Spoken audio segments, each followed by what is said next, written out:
Syahada binti Ishaq dan Nur Izzatul Akmal binti Hanafi akan mengulas lebih mendalam mengenai buku ini. Saya akan memulakan dengan mengulas berkenaan dengan maklumat latar buku yang kami pilih. Tajuk buku ialah Aktiviti Pembelajaran dan Pemudah Cara Melalui Kaedah Pembelajaran Kooperatif. Buku ini dikarang oleh Siti Rahaimah Ali dan diterbitkan oleh Universiti Pendidikan Sultan Idris pada tahun 2019. Buku ini mempunyai ketebalan 0.2 inci iaitu 82 muka surat, manakala saiz buku ialah saiz A5. Jenis font yang digunakan bagi luaran buku ialah jenis Arial yang bersaiz 48. Bagi penulisan di dalam buku, penulis menggunakan jenis font Times New Roman yang bersaiz 12. Baiklah, seterusnya konsep bagi kulit hadapan dan belakang buku ini adalah sangat ringkas, yang mana penulis memaparkan gambar-gambar berkaitan dengan tajuk. Pada bahagian tengah, penulis meletakkan tajuk buku ini menggunakan tulisan yang besar dan berwarna biru dan kuning. Kedua-dua warna ini merupakan gabungan warna yang sesuai. Pada bahagian bawah pula dinyatakan nama penulis iaitu Siti Rahaimah Ali serta penerbit buku ini iaitu UPSI. Manakala bagi konsep kulit belakang, penulis menggunakan warna putih sebagai latar belakang buku. Penulis meletakkan tajuk di bahagian atas serta menyatakan tujuan beliau menghasilkan penulisan buku ini. Seterusnya, pada peringkat yang kedua, penulis menyelitkan sedikit latar belakang profesion dan turut menyatakan penganugerahan dan buku-buku penulisan beliau. Kulit belakang ini juga mengandungi harga buku, logo penerbit dan mengandungi kod invoice buku. Buku Aktiviti Pembelajaran dan Pemudah Cara PDPC mengenai kaedah pembelajaran kooperatif memiliki beberapa kekuatan yang menjadikannya sebagai nilai tambah dalam pemilihan pembaca. Berikut merupakan 6 kekuatan yang telah dikenal pasti. Kekuatan yang pertama, sumber yang berautoriti. Penulis menggunakan sumber rujukan yang boleh dipercayai sebagai penyokong bagi hujah penulisannya. Yang kedua, isi kandungan dan maklumat yang terkini. Yang ketiga, memiliki tema dan topik yang bersesuaian dengan keperluan semasa. Buku ini secara khususnya menceritakan tentang aktiviti pembelajaran abad ke-21. Hal ini kerana sistem pendidikan sentiasa berubah mengikut peredaran masa.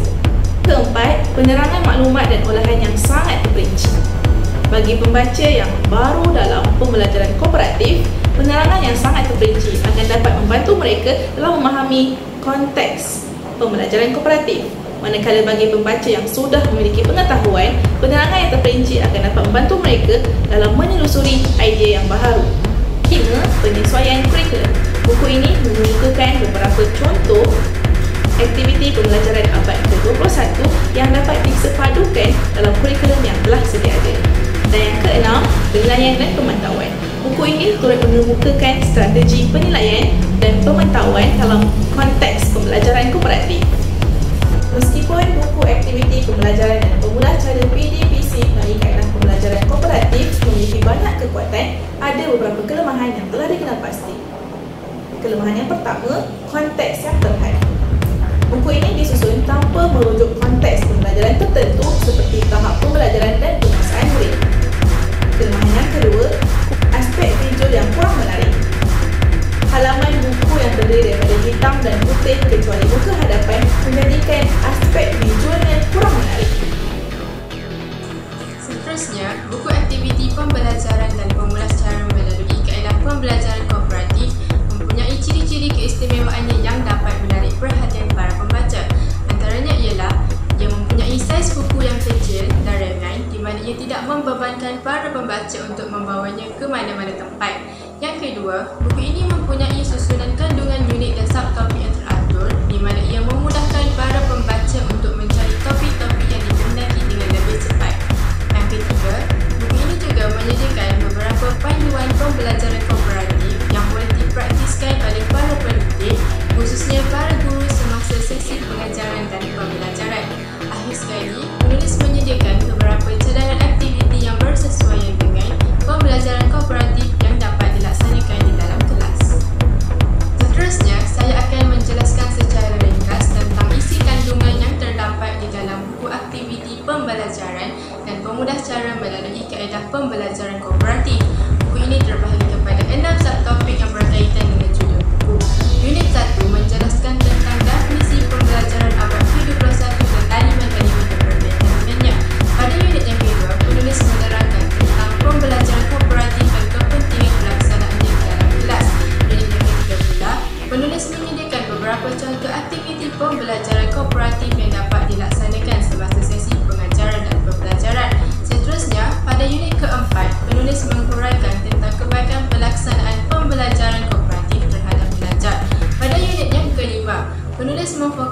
kepada perbincangan kemahiran berfikir aras rendah dan kemahiran berfikir aras tinggi iaitu KBAI.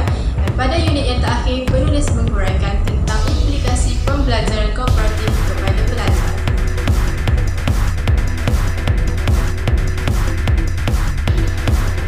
Cadangan penambahbaikan untuk buku aktiviti pembelajaran dan pemudah cara PDPC melalui kaedah pembelajaran kooperatif. Cadangan yang pertama, sertakan strategi penyelesaian masalah. Strategi penyelesaian masalah yang konkret akan dapat membantu guru dalam melaksanakan aktiviti pembelajaran abad ke-21 secara bersaing. Cadangan yang kedua, lakukan kajian atau turun lapangan. Dengan melakukan kajian atau turun lapangan bersama dengan guru di dalam kelas, penulis akan dapat menyaksikan keberkesanan terhadap aktiviti-aktiviti yang dicadangkan. Sekian sahaja daripada kami ulasan latar dan dalaman pada buku aktiviti pembelajaran dan pemudah cara melalui kaedah pembelajaran kooperatif. Secara keseluruhannya, buku aktiviti pembelajaran dan pemudah cara melalui kaedah pembelajaran kooperatif hasil penulisan Siti Raihamah Ali merupakan sebuah buku yang bermanfaat dan dapat membantu para pendidik, khususnya para guru dalam pembelajaran abad ke-21 yang sangat mencabar dari segi fizikal dan mental. Ketebalan buku yang nipis dan info yang ringkas tapi padat ini memudahkan para pembaca untuk menghabiskan pembacaan sehingga ke nokta yang terakhir. Selain itu, susunan bab atau subtopik yang teratur dapat memudahkan para pembaca mencari tajuk-tajuk kecil yang ingin dijadikan sebagai rujukan. Melalui pembacaan buku ini, pembaca memperoleh pelbagai cadangan aktiviti baharu yang sesuai diaplikasikan semasa sesi pengajaran dan pembelajaran berlangsung. Namun, buku ini juga menghadapi cabaran dan masalah dalam memerhatikan keberkesanan aktiviti-aktiviti yang disarankan dalam buku tersebut. Sekian, terima kasih dan Assalamualaikum warahmatullahi wabarakatuh.